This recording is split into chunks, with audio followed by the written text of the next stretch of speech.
বেলাল রে, এত বড় নিষ্ঠুর ও বেলাল, আজকে 3 মাস হয়ে গেল আমি নবীজি তোমার আজান শুনি না রে বেলাল। বেলাল, আমি নবী কি অন্যায় করেছি, আমি কি অপরাধ করেছি, আজকে 3 মাস ধরে তোমার আজান শুনি না রে বেলাল। আল্লাহর নবী রহমাতুল লিল আলামিনের ইন্তিকালের 3 দিন পরে হযরতে বেলাল হাবশী রাদিয়াল্লাহু আনহু একটা কাগজের পলিথিনের মধ্যে কাপড় লতা লইয়া তিনি আবু বকর সিদ্দিকের সামনে লাইনে দাঁড়িয়ে গেলেন। আবু বকর, অনুমতি দেন গো, আমি আর মদিনাতে থাকতে চাই না। কেন আবু বকর, তুমি তো নবীর মুয়াজ্জিন ছিলে, কেন তুমি মদিনাতে থাকতে চাও না? বেলাল রাদিয়াল্লাহু আনহু বলেন, আবু বকর, আমি কেন মদিনাতে থাকব না? মদিনার জমিনে এমন কোন রাস্তাঘাট নাই যেই রাস্তাঘাটে আমি নবীজির পিছনে হাঁটি নাই।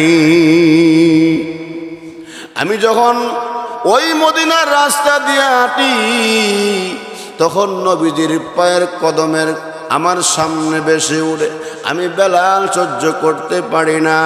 এজন্য আবু বকর, অনুমতি দেন গো, আমি মদিনা থেকে চলে যাব।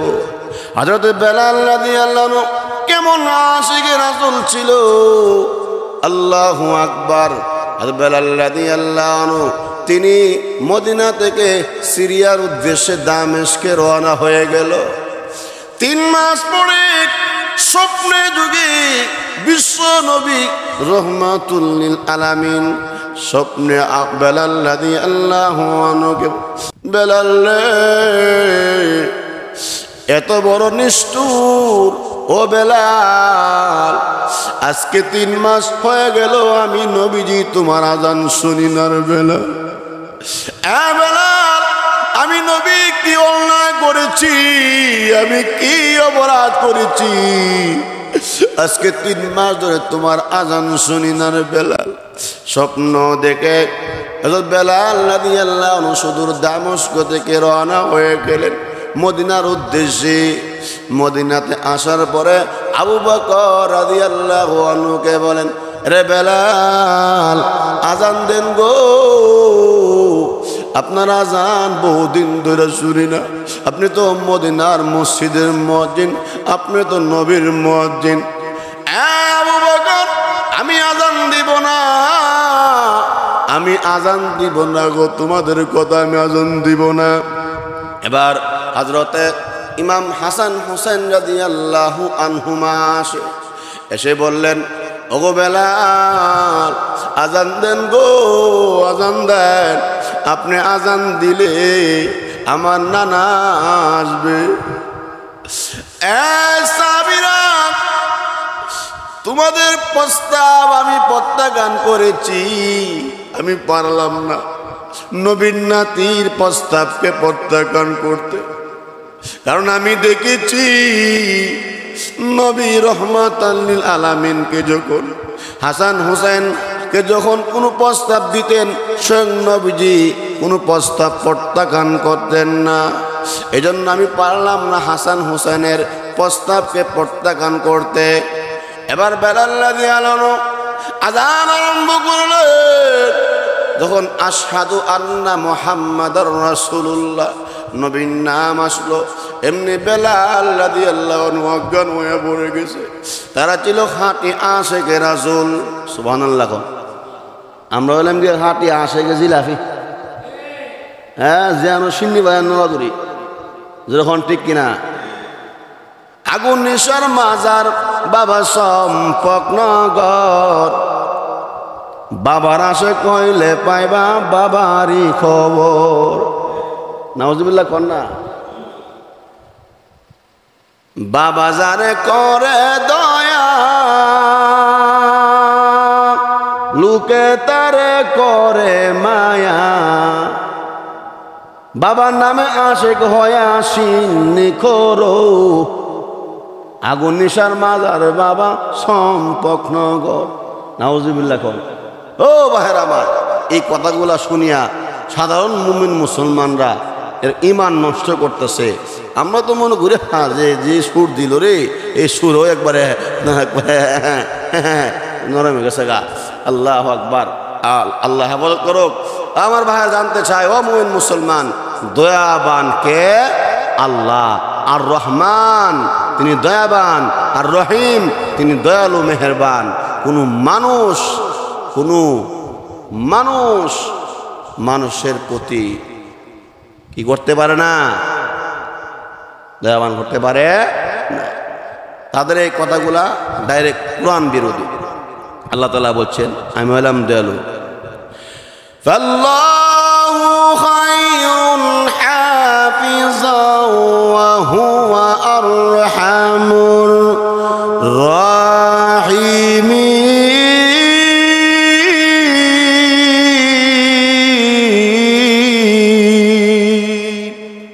আল্লাহ হচ্ছেন ফাল্লাহু খায়রুন হাফিজা ওয়া হুয়া আরহামুর রাহিমিন।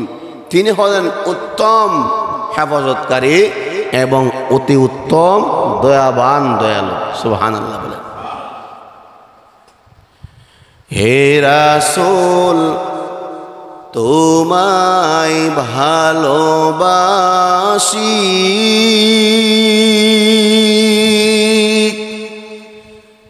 হে রাসূল তোমায় ভালোবাসি, অন্তরে শুধু মুখে নয়, জান্নাতের আশায় নয় হে রাসূল, জাহান্নাম কেউ ডরি না। হে রাসূল তোমায় ভালোবাসি,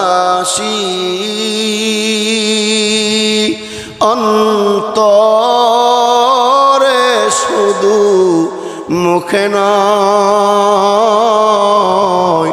জাহান্নাম কেউ ডরে নয়, জান্নাতের আশায় নয় হে রাসূল। তোমায় পাবার আশায় মন ছুটে যায় মদিনায়, তোমায় পাবার আশায় মন ছুটে যায় মদিনায়। এ আশিকে দিদার দাও না, আর দূরে থাকিও না। হে রাসূল তোমায় ভালোবাসি, অন্তরে শুধু মুখে নয়, জান্নাতের আশায় নয় হে রাসূল, জাহান্নাম কেউ ডরি না। তোমারি নাম শুনিলাম, এই চোখে দেখিলাম না, এই সুর যদি শুনে থাকো একবার দেখা দাও না। হে রাসূল তোমায় ভালোবাসি, অন্তরে শুধু মুখে নয়, জান্নাতের আশায় নয় হে রাসূল।